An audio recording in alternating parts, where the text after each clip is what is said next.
Office Wife.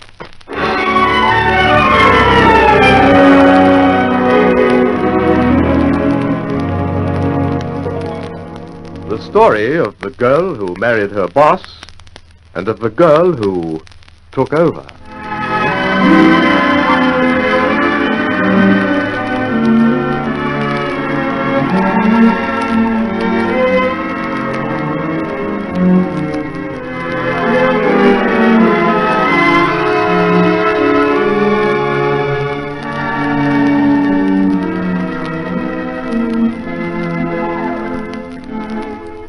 Jeff Pilgrim is here to commence a further chapter of Office Wife.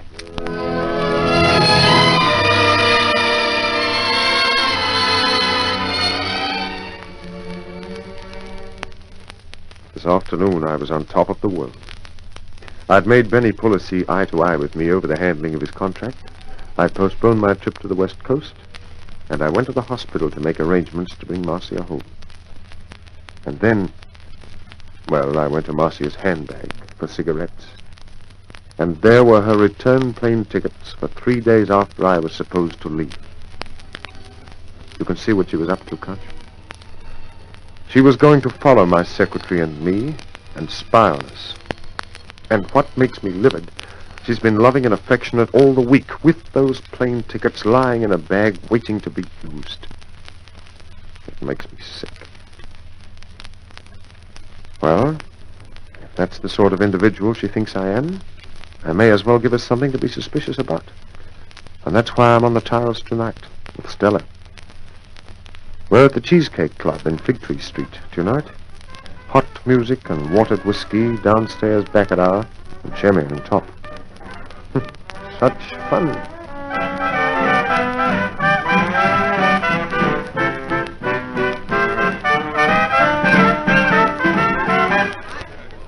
Whew. Dancing in this crowd's like being mixed up in a stampede. Well, I'm hanged, Stella. Look, Harry Palmer and Millie Moffat. Hi there. Hello, people. How's the stately pavane?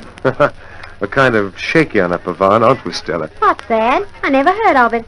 Some kind of jitterbug, maybe, Harry? The pavane, my puppet, was danced in the Spanish courts of old. Gee. Anyway, I don't go for that old-style stuff. I'm a hep kitten. Millie, please, you'll ruin my social standing. Well, you don't have to go stoppy on account of we've run into Stella and Mr. Pilgrim, do you? Are you two by yourselves? Why don't we make it a foursome? Suits me. No, I'm going to powder my nose. Coming, Stella? We won't be long. We'll see you back at the table. What are you putting in it? Ginger ale? Unless you want it neat. Oh, no, ginger for me. Well, cheers. Looking at you.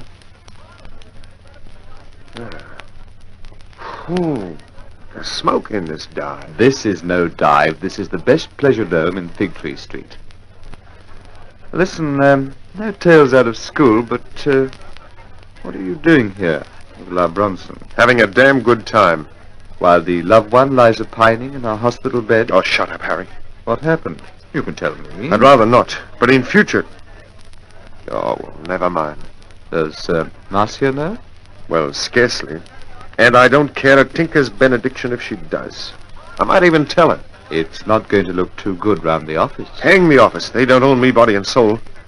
Just because Marcia is the proprietor's niece and heir, I'm not going to run around like a poodle on a leash. No, sir, not me. You are sore. Look, you better get it off your chest before the girls come back. What's the matter? I found plane tickets in Marcia's bag this afternoon. She was planning to follow us to the west and do a little spying. Oh, hang it all, a man's wife. Oh, I say, that's bad. I didn't think Marcia'd do anything like that. No, there it is. I ran into Hendricks and Stella at Carassia's, and here we are. How does she feel about getting you on the first bounce, as it were? I don't know, and I don't care. She's a sweet, glowing female, that. I'm beginning to like her. Just beginning to? Let's have another drink. You'll be pie-eyed. Good. Let's have another drink. Oh, here come the girls. You'd better dance a groove with Millie, or she'll think your nose is in the air. With pleasure. Listen, I'm going to do this a bit more often.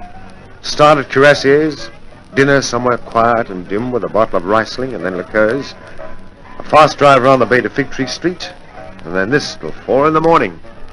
This is the life for me. You mean with Marcia? Don't be a fathead. I mean with Stella Bronson.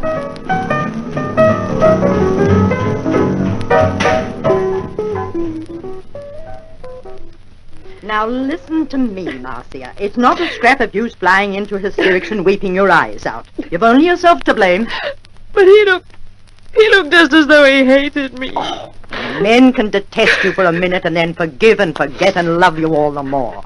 It's only we women who hug and nurse our grievances. You didn't see the way Jeff looked at me when he left here. Well, what can you expect?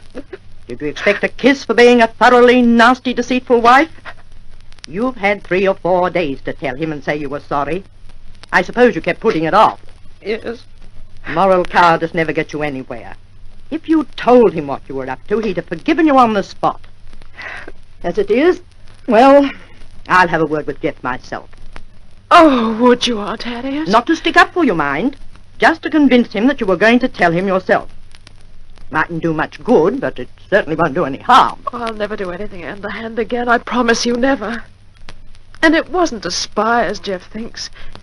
It was just to get Stella Bronson out of the way. As far as I can see, she's never been in your way.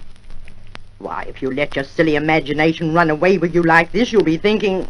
Well, you'll be telling me your husband's with her this minute. He's probably sitting at home, thinking what a horrible person he's married to. Nonsense. Give him a big hug when he comes home tomorrow evening. He'll forget all about it in a week, mark my words. Oh, I hope so. Because if he doesn't, I know what I'll do. Should I ring the flat and tell him I love him? Now? That's a very good idea. I'll get the nurse to bring you a telephone. What's your idea of Jeff and Stella out together while Marcia's in hospital, Papa? Man, Jeff Pilgrim can be kind of snooty when he likes, but he's no better than the rest of them. Do you remember when you rang Marcia that night and let it slip about Jeff being at Stella's flat? Do I? Was she burning? I could feel her sizzle over the phone. Do you think she'd sizzle if we told her about tonight? Sizzle? She'd go off like that boy on the burning deck. Yes. Well, we'll just wait for our opportunity, Millie. Poor old Jeff. He's not enjoying himself, really. He should be. How much closer could Stella hold him? Looks good, doesn't it?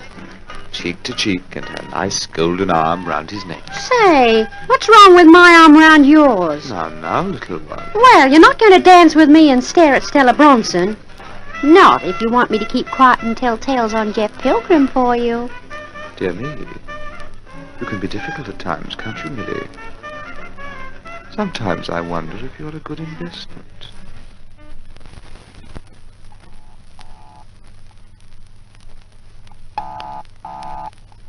No answer, Marcia? No, can't be home. Oh, it's no use my hanging on any longer. Now, I do wish Jeff was home. Where can he be? I can think of a score of places. So can you. Do you think I should ring the office? No, I don't. Just relax and go to sleep. Nearly 11 and I want to go home. They'll be throwing me out in a minute anyway. All right, Aunt Harriet. Will you come for me tomorrow? What's Jeff doing? Sending a cab. He must be annoyed with you. Oh, well, never mind. Get a good night's sleep and I'll be here in the morning. Good night, Marcia. Good night, Aunt Harriet.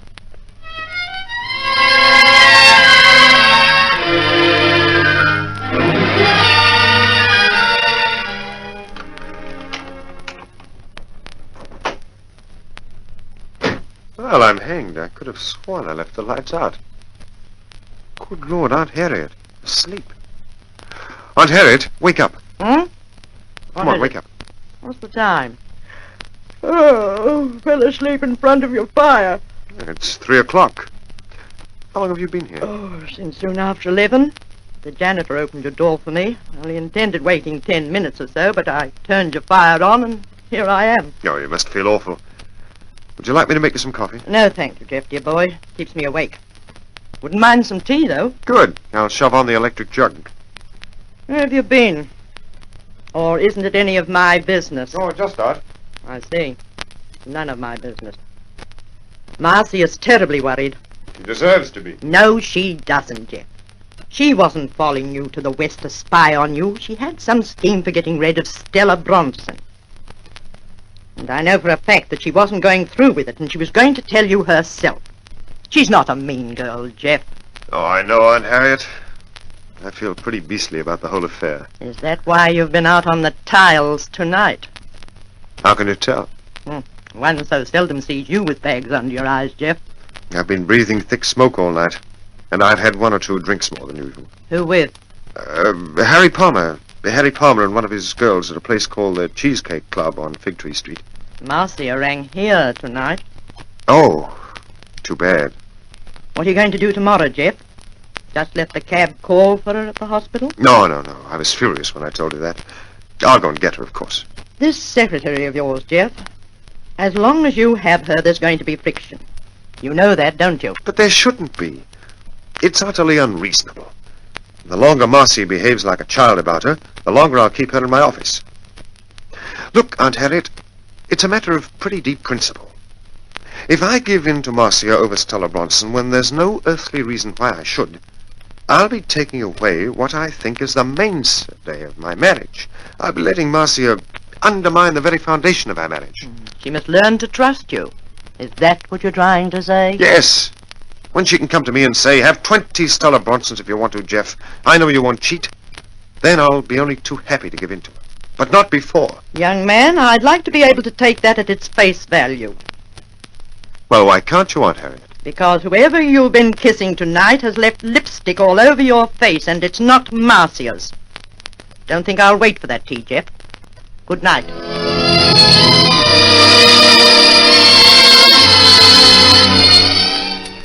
Oh, what a crazy fool I've been. I didn't want to take Stella out. I was just furious with Marcia. I've been kicking myself all night. And as for kissing her, she shoved her arms around my neck when I handed her out of the cab. Now I haven't a leg to stand on. What the devil's a chap to do? Tell Marcia? Oh, how could I have been such a fool?